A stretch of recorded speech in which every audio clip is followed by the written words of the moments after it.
Assalamualaikum warahmatullahi wabarakatuh. Salam sejahtera.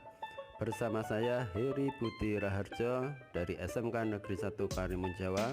Pada kesempatan kali ini saya akan menyampaikan video pembelajaran simulasi dan komunikasi digital Bab 2, penggalian ide dengan subtema logika dan algoritma dan menggali ide.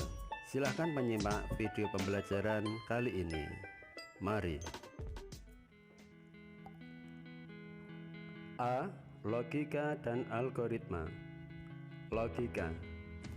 Manusia adalah makhluk paling mulia, sebab dianugerahi berbagai kelebihan yang tidak diberikan kepada semua makhluk selain manusia. Salah satu kelebihan tersebut karena manusia diberikan akal pikiran, sehingga dapat memilih hal yang benar dan bermanfaat, serta meninggalkan yang tidak bermanfaat. Manusia merupakan makhluk yang mampu berpikir dan bernalar dengan baik. Sebagai makhluk yang berpikir, manusia memiliki dua ciri yang melekat, yaitu rasionalitas dan moralitas. Rasionalitas akan menuntun manusia untuk bertindak menurut pikiran dengan pertimbangan yang logis.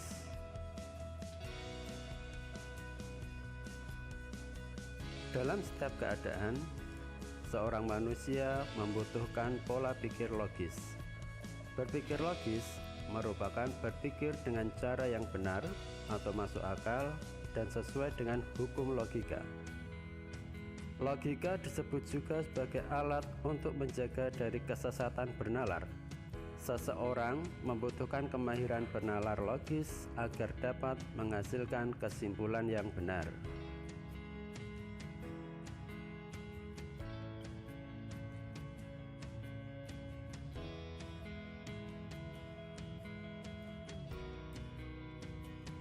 Manfaat yang akan didapatkan setelah mempelajari logika antara lain sebagai berikut. 1. Menjaga supaya kita selalu berpikir benar menggunakan asas-asas sistematis. 2. Membuat daya pikir menjadi lebih tajam dan menjadikannya lebih berkembang. 3. Membuat setiap orang berpikir cermat, objektif, dan efektif dalam berkomunikasi. 4. Meningkatkan cinta kebenaran dan menghindari kesesatan dalam bernalar. Salah satu fungsi logika adalah sebagai alat untuk menarik kesimpulan. Penalaran untuk penarikan kesimpulan dibedakan menjadi dua jenis, yaitu pola nalar deduktif dan pola nalar induktif. 1. Pola nalar deduktif. Penarikan kesimpulan yang bergerak dari pernyataan benar yang umum ke khusus. Contoh umum: semua siswa SMK harus disiplin dan bertanggung jawab. Khusus: Sandi adalah siswa SMK. Kesimpulannya, Sandi harus disiplin dan bertanggung jawab.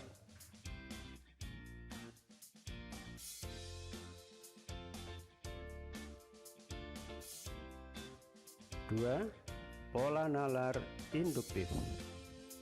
Penarikan kesimpulan yang bergerak dari pernyataan benar yang khusus ke umum. Contoh khusus: Devi rajin belajar, dia mendapat hasil yang memuaskan. Yuda rajin belajar, dia mendapat hasil yang memuaskan. Tika rajin belajar, dia mendapatkan hasil yang memuaskan. Kesimpulannya, siswa yang rajin belajar akan mendapatkan hasil yang memuaskan.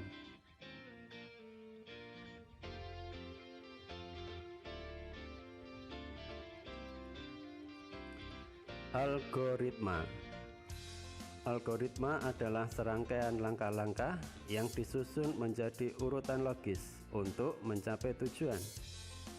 Contoh kasus: Dina adalah seorang siswa SMK kelas 10. Setiap hari dia pergi ke sekolah setelah melakukan sarapan. Pada suatu hari, ketika Dina akan sarapan, yang tersedia hanya nasi tanpa sayur dan lauk. Kemudian terpikir oleh Dina untuk membuat tumis tauge tempe. Urutan langkah-langkahnya adalah sebagai berikut.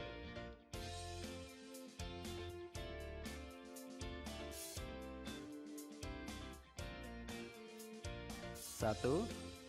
Siapkan tauge, tempe, cabai, bawang merah, bawang putih, lengkuas, dan bahan lain yang diperlukan. 2. Iris bawang merah, bawang putih, cabai, dan lengkuas. 3. Panaskan minyak dan masukkan semua irisan bahan. 4. Goreng tempe sebentar. 5.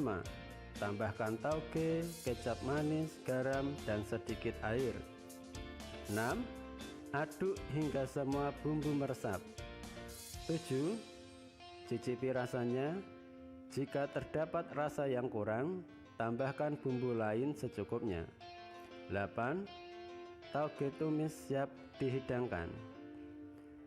Langkah 1-8 itulah yang dinamakan dengan algoritma.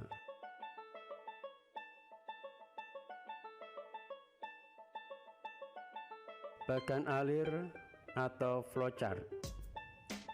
Terdapat berbagai bentuk cara untuk mengkomunikasikan algoritma, antara lain menggunakan bagan alir dan bahasa pemrograman. Bentuk algoritma yang mudah dibaca adalah menggunakan bagan alir atau flowchart yang akan kita pelajari dalam materi Simkomdik kali ini. Fungsi bagan alir atau flowchart. 1. Dokumentasi proses. Bagan alir dapat digunakan untuk mendokumentasikan proses menjadi lebih terorganisasi dengan baik. 2. Petunjuk untuk memecahkan masalah. Runtutan langkah dari yang umum menuju ke khusus atau sebaliknya merupakan petunjuk pemecahan masalah yang digambarkan dengan bagan alir. 3. Pemrograman. Bagan alir dapat digunakan untuk menggambarkan garis besar program yang akan dibuat. Bagan alir juga digunakan untuk merancang navigasi pengguna pada tampilan atau user interface aplikasi yang akan dibuat. 4. Mengkomunikasikan hal-hal yang prosedural.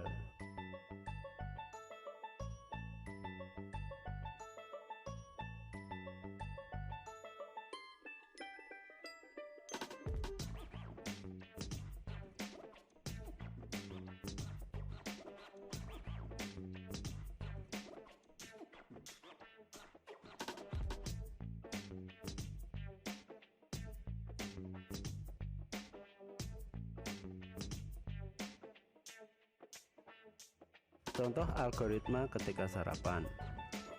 Pada pembahasan berikut, penjelasan terkait sarapan akan membantu memahami bagan alir penggunaan algoritmanya. 1. Lihatlah makanan pada meja makan. Tersedia sarapan atau tidak? Yang kedua, jika tersedia, sarapan dapat dimulai. Jika tidak, ingin membuat atau membeli sarapan. 3. Periksa apakah tersedia bahan makanan yang dapat dimasak jika ingin membuat sarapan. Hasil bagan alir dari algoritma di atas adalah sebagai berikut.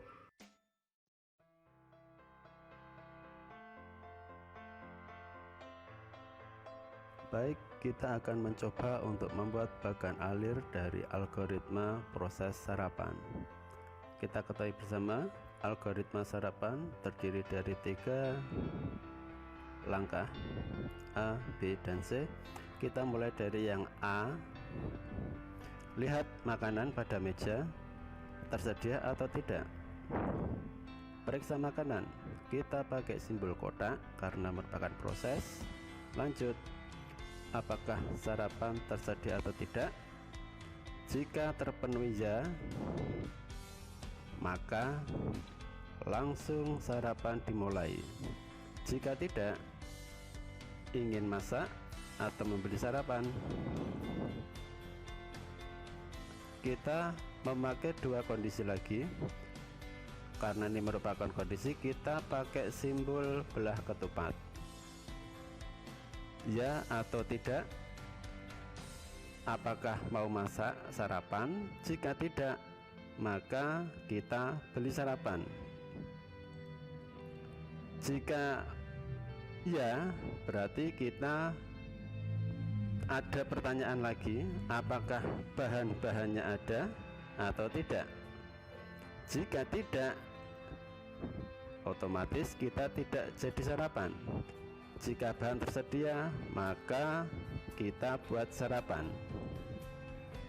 Setelah buat sarapan, kita sarapan. Baik, ada dua simbol yang kita gunakan untuk bagan alir. Yang pertama, persegi panjang merupakan proses. Yang kedua adalah belah ketupat merupakan pilihan. Bentuk ini bisa berubah tergantung tingkat kreativitas masing-masing. Yang jelas, bagan alir yang baik adalah yang sederhana, cepat, dan tentu nilainya merupakan nilai yang benar.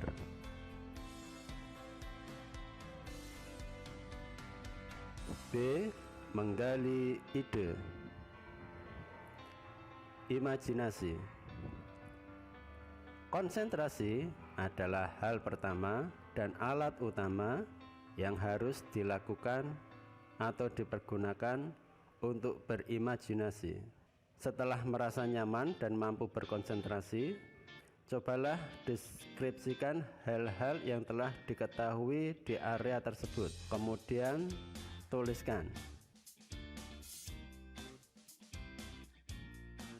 Perhatikan gambar di samping. Anda akan mudah melihat meja yang terdiri atas kepala meja, badan meja, dan kaki meja. Buatlah beberapa pertanyaan yang antara lain isinya sebagai berikut. 1. Mengapa meja memiliki kepala meja, badan meja, dan kaki meja? 2. Bagaimana apabila salah satu komponen tersebut tidak ada? Apakah mengganggu kenyamanan? 3. Ada beberapa jenis meja yang ada di dunia. 4. Kapan meja ditemukan? Atau bisa juga menggunakan pertanyaan dari sisi materi pembuatannya, sehingga pertanyaannya menjadi seperti ini. Materi apa saja yang digunakan untuk membuat meja? Dari manakah asal materi-materi tersebut? Materi manakah yang paling disukai untuk membuat meja? Jelaskan.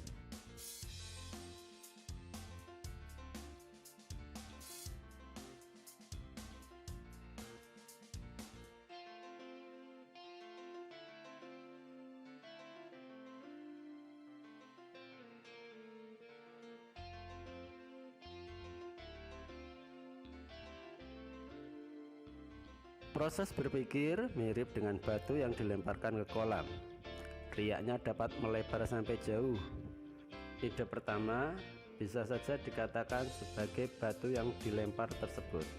Sedangkan ide-ide berikutnya adalah riak yang dapat melebar tak terhingga. Jadi, mulailah untuk melempar batu, maka ide-ide yang lain akan datang setelah kita berani untuk memulainya.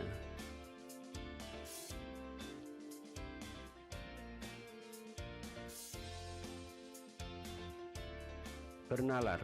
Setelah kita berimajinasi yang sangat beragam atau banyak, maka langkah selanjutnya agar imajinasi kita menjadi kreatif harus disertai proses penalaran. Dalam bernalar kita akan mendapatkan A. Pengerucutan ide.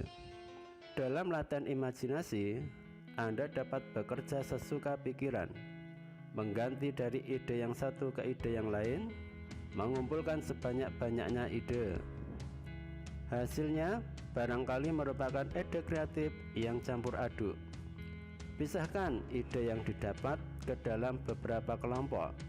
Setiap kelompok memiliki judul sesuai dengan ide yang akan dibicarakan.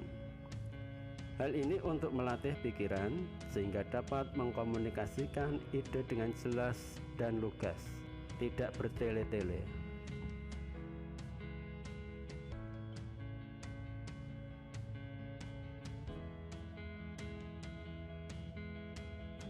B.